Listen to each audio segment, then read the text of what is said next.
peraturan layang tidak boleh ada nyanyian. Hanya seorang boleh.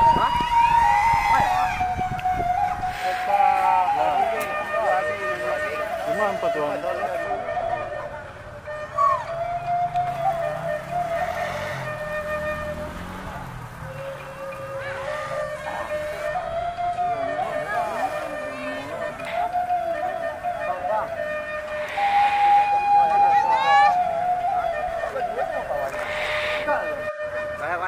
Cadangan 4 menit. 4 menit. Sudah.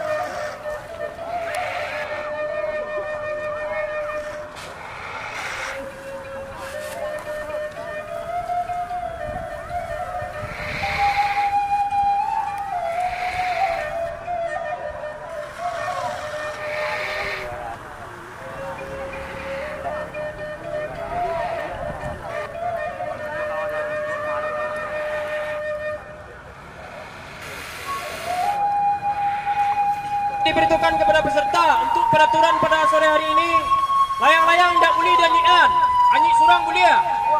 Layang-layang menang di atas.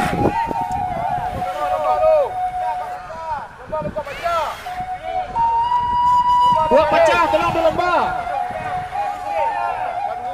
Ya bang. Lomba dia ni.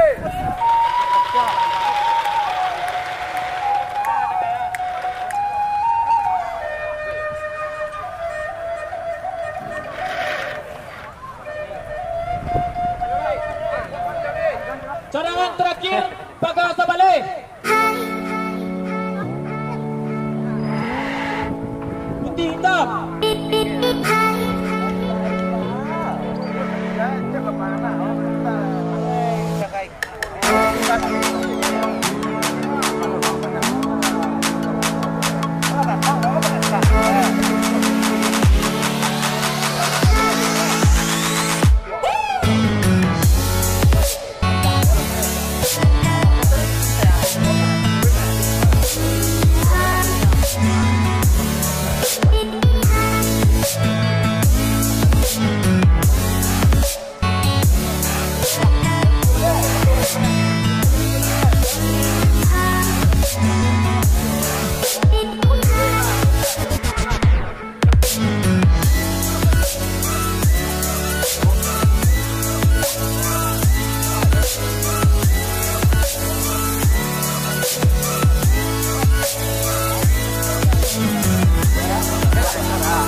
Berapa? 8.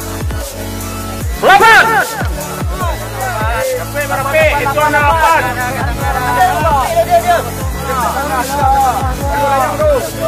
9. Inak dia di muka api. Inak dia di muka api dah.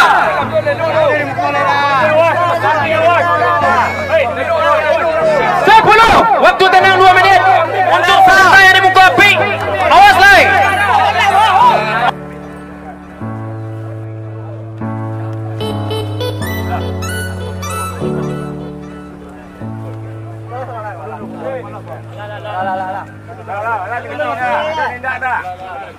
Waktu tenang berjalan 1 menit.